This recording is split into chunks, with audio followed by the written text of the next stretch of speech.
नमस्कार साथियों, जय हिंद। आपका स्वागत है एक बार फिर से हमारे चैनल पर। तो साथियों, जैसा कि आप सब जानते हो, बंगाल में इलेक्शन चरम सीमा पर है। दोनों तरफ से खूब गुत्थम गुत्था हो रही है वहां पर। लेकिन ममता दीदी का गढ़ है ये, और अमित शाह अपनी चाणक्य नीति से पूरी तरह चाहेगा कि किसी तरह से वह वहां पर निजात पाए ममता से। लेकिन साथियों, एक ताजा सर्वे ममता बनर्जी का वहां पर आया है बंगाल से।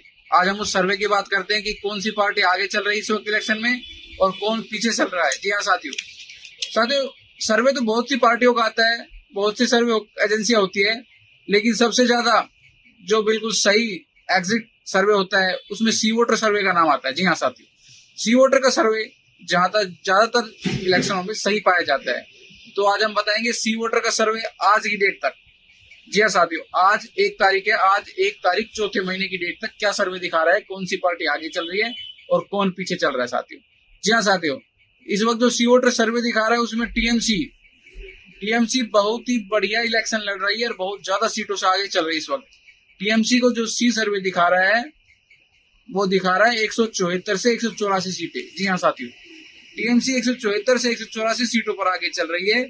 वहीं बीजेपी उनके आसपास भी नहीं पहुंच पा रही है साथियों। 15 साल की एंटी इनकम्बेंसी के बावजूद भी बीजेपी टीएमसी को नहीं पिछाड़ पा रही बंगाल में। बीजेपी की सीटों की बात की जाए तो साथियों 100 से 118 सीटें उनको दिखाई जा रही है, कुल 100 से 118। अगर वैसे बीजेपी की तरफ से बात की जाए तो वो बोलेंगे कि पिछले इलेक्शन में हमारी सीटें 77 ही थी, 77 सीट, इस बार हम बढ़ रहे हैं। तो ये उनके लिए मन बहलाने के लिए बात सही रहेगी।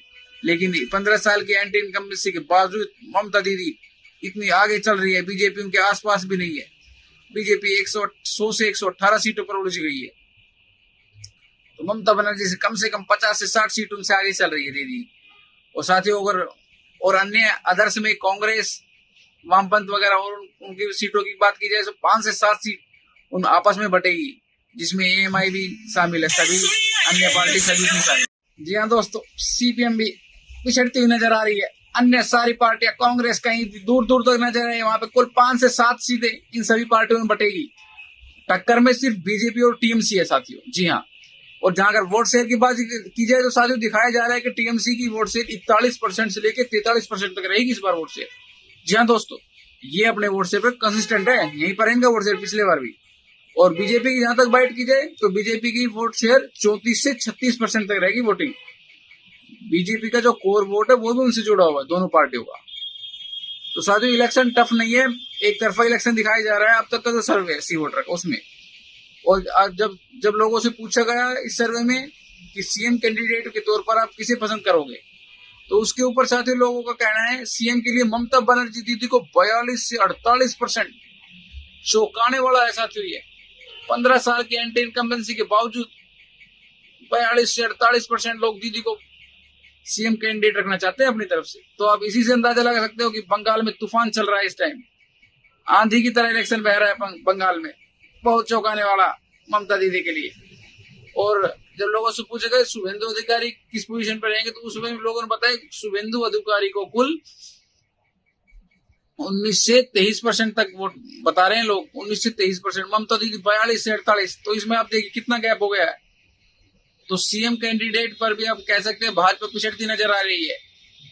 ममता दीदी इलेक्शन को एक तरफा घेरती हुई नजर आ रही साथियों। और राहुल गांधी जी तो अब इलेक्शन में जा ही नहीं रही है, उन्हें पता है कि उनकी पार्टी को कुछ नहीं मिलना है। अगर वो जाएंगे तो वोट कटवा साबित होंगे वहां पे बंगाल में। तो कांग्रेस पार्टी पहले इस बात को मान चुकी है और मुझे बहुत अच्छा लगा उनका ये फैसला। उन्होंने ये बिल्कुल सही नीति अपनाई है।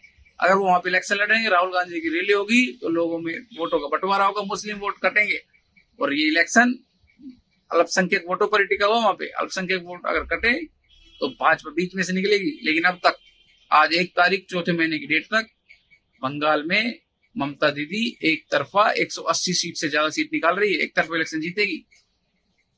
अगर कुछ गड़बड़ ना रहा तो ये इलेक्शन इसी तरह निकलेगा आगे तक। राहुल गांधी ने पीछे पैर पहले ही खींच लिया, उन्हें पता है कुछ नहीं होगा उनकी पार्टी में।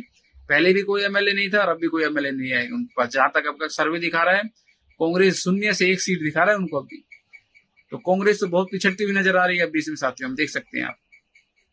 तो ममता दीदी एक तरफा इलेक्शन जीतेगी, बहुत अच्छा इलेक्शन लड़ा है साथियों। अगर आपको हमारी वीडियो अच्छी लगी हो, जानकारी अच्छी लगी हो, तो साथियों वीडियो शेयर करो और हमारे चैनल को सब्सक्राइब करना साथियों। पॉलिटिकल न्यूज हमारे चैनल पर आपको मिलती रहेगी ऐसे ही। जय हिंद दोस्तों, अच्छी लगी हो तो वीडियो शेयर करना।